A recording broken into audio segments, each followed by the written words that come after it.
Hello, and welcome to Tome Travelers, the podcast where we travel through tabletop RPG systems and settings of the past. I am Roxy, a recent newcomer to the vast worlds available to our imaginations in each of the core books we will be exploring. This podcast will follow the varied interests and collections of our host and my husband, John, the Tome Traveler.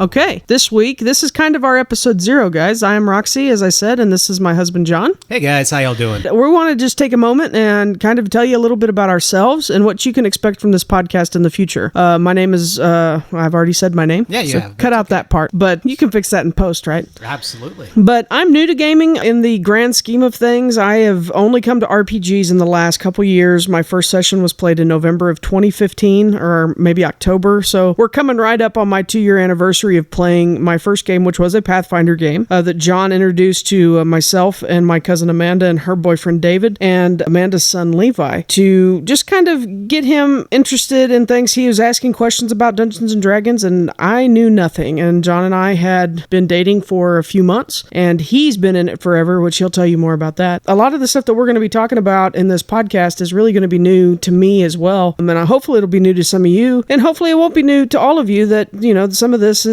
a trip down memory lane to some of the older systems that maybe you haven't played or seen in a while. Yeah. So my name's John. I've been involved in role-playing since I was in elementary school, I think. I started off getting into it with Palladium. I think my first game I ever played was Ninja and Super Spies. And I basically made a character that was a Logan Wolverine ripoff straight out of the book. I loved it. And that really is kind of what propelled me into this. And I've been playing Dungeons and Dragons and tons of other role-playing games throughout the years. I've even managed to go and turn this into kind of a career where I've been involved in the creation of some games. And hopefully we'll continue to do such in the future. So I think we are capturing the core concept of what our audience is to some extent, because there are going to be gamers like me who have been gaming for a long time, since, the origins of it or whatever, 40 plus years ago. Mm-hmm. And we look at these games, and maybe some people might know about these games, some people might not, some people might have other ideas, which I would love to hear. So if you are tuning in and you have ideas of old games that you'd like to hear about again, I would love to get that information. Because our collection is not exhaustive by any stretch. Oh, no. This is literally just stuff that John has picked up over the years and played. I think most of his games he's played. I don't think we have very many on the shelves that he's not at least dabbled in a little bit. So, there's going to be tons of stuff that we ourselves are not familiar with, but would love to hear if there's a game system that you don't see anymore that we can look up and try to find. Just kind of see what else is out there. But this is really to introduce the audience to games that they just may not be aware of or have played before. Because for me as a new player, until the last year or two, John and I got married last year in 2016. And so before that, I knew nothing of most of the things that we're going to talk about. Really, role-playing games or tabletop games like that, all I knew of was Dungeons and Dragons. Pathfinder was news to me in 2015. So that gives you an idea of where I am. I am very new to this. Now, I consider myself a fairly intermediate player because we have played a lot in 2 years. Mm-hmm. But as far as knowledge of gaming, I'm a complete noob. That's okay. And that's, like I said, that's kind of what I want to do with the show is I want people who are brand new to gaming. My mom has been interested in gaming for a long time, and she has absolutely no idea about any of this stuff. And so while she's older than me, she also would be brand new to gaming. Mm-hmm. And so it's an opportunity to hear about all these games from the past. It's an opportunity for people who were there to reminisce a little bit, hear about them. There's opportunities like our nephew, we ran that first Pathfinder game for him. He has stumbled into role-playing games. That's the best way I can think of it. Stumbled, or he's dove in headlong. Levi is kind of a constant inspiration, but really he had heard of this stuff and he knew that we were kind of interested in it. I remember when Amanda's his mother, took him to a gaming store in Shreveport, which is where we were living at the time. And we asked the guy, they were like, what do you have for Dungeons and Dragons? I was vaguely aware of Dungeons and Dragons as being something that I wanted to get into based on, I had started watching Critical Role on the Geek and Sundry Twitch stream, and it was new then. It's blown into this huge thing that I don't even think the cast members anticipated. I was watching that, so had a vague interest, was looking for something that maybe I could try to run for him at home, him and his mom. Tome. John had recommended some things, but we picked up the D&D 5th edition starter set, and we never did anything with it, sadly, but I waited for John to do it because I didn't think I could GM. I still have not GM'd my first game. I have considered it, thought about it long and hard. It will happen someday. It just hasn't happened yet. But Levi has gone to the point where he has created his own game. He's not working within any set rule system. He is just getting his friends together after school, and they are playing with Lego minis and having a blast. We bought him a modular GM screen, or it's not really modular, but it's a he can essentially slide in his own sheets into each panel, and it's a double-sided. We picked it up at a game store. It's kind of almost binder material. Yeah, it's like a binder where you can slide in something into the cover. But so he's made his own GM sheet and GM screen, and he loves it. He basically just creates monsters on the fly. He's got books to look at. We have given him a stack of old books that he could do his own Tome Travelers show with the books that we've given him. But, watching him just really thrive in the hobby, and it gives him a creative outlet. So he used to fancy himself a writer, and he still does write, but he writes these adventures and these dungeon crawls for his buddies to go through. So it's really cool to see. Oh yeah, and all the books that he's got are these books that were around when I was much younger. I mean, he's playing with 3rd edition D&D, so that's 2 editions prior. He also, I'm very happy he has a copy of Heroes Unlimited from Palladium, which is a system I got started with. So I'm really excited to see him having these opportunities.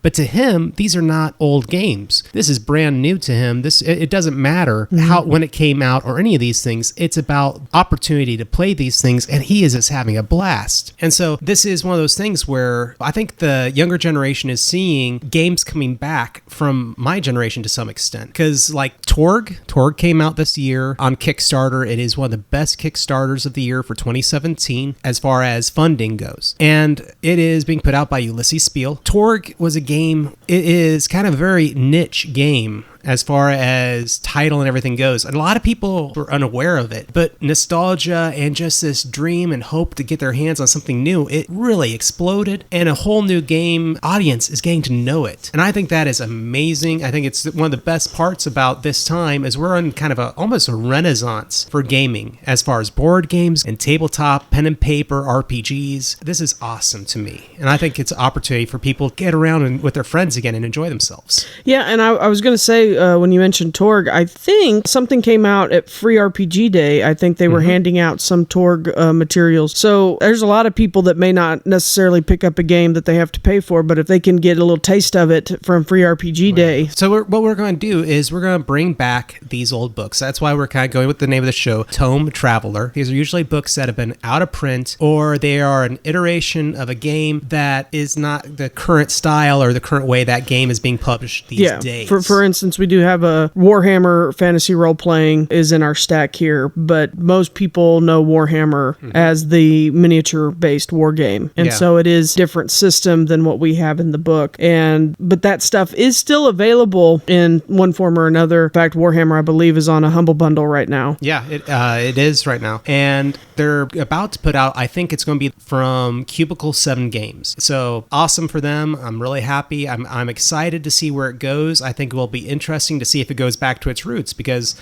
a lot of games like D&D 5th edition, a lot of people got excited about it because they felt that it went back to the roots with, 2nd edition and advanced D&D, putting more of the emphasis on story, and a lot of older gamers have gone back to Dungeons & Dragons that left. Even in 3rd edition and 4th edition, these older gamers are coming back and saying, I'm excited to see how it's going. And so with our show, what we want to do is we're going to be doing it as kind of a two-parter. There is going to be a part where we talk about the games, the history of them, time they came out, mechanics, story, and what happened to them. Where are they now? And then we're going to do something really exciting, in my opinion, and that is I'm going to run character creation. My wife, Roxy's going to be involved. We might pull other people in ever so often, just because I think there's nostalgia for some people out there who might get a kick out of it. But we're going to go through character creation and see, do these games really capture the elements that they tried to capture? Because I think that's part of the fun, is did this game really do what it set out to do? Right. And because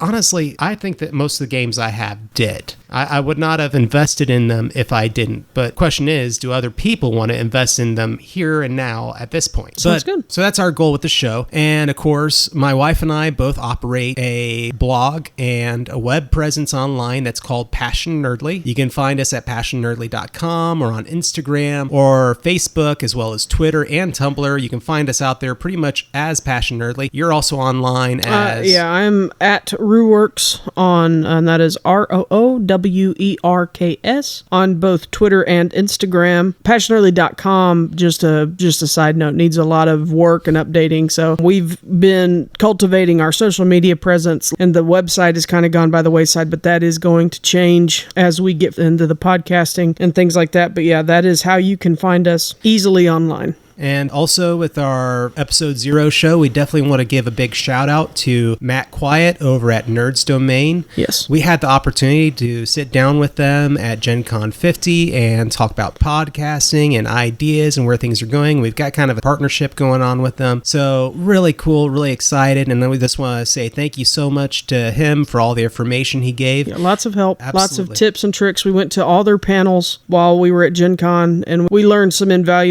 we walked away with some invaluable information, and lunch with them was great and talking about things, and it really kind of lit a fire under us to get something together. We'd been talking about doing podcasts. We have another gentleman that may join us on a podcast in the future, but we've been really wanting to get into this for some time now, and I think it really kind of motivated us to get our ducks in a row and get out here on the air. And fall in love with Indianapolis, because honestly... Oh, we did too, yes. Loved that town, loved the food there, and met some great people. Met a lot of great people. I'm a Midwesterner anyway, so to move back to the Midwest or to have a reason to go there more often is definitely a plus in my book. It was a nice, it was humid. It's a lot more humid than I anticipated, but it was still very nice to return to the Midwest in the late summer and get a slight reprieve from the, it is humid here, but of Southeast Texas. Yeah, that seems to leach the air out, or the water out of your body. It does, yeah. It does. Maybe that's why we're starting the podcast. Who knows? Yeah. So. That's us, and that's the show, and I hope that you will join us. Thank you guys for tuning in to episode 0, and this has been Tome Travelers with John and Roxy. Thank you very much, guys. This has been a production of the Southgate Media Group. For more podcasts like this one, head over to southgatemediagroup.com.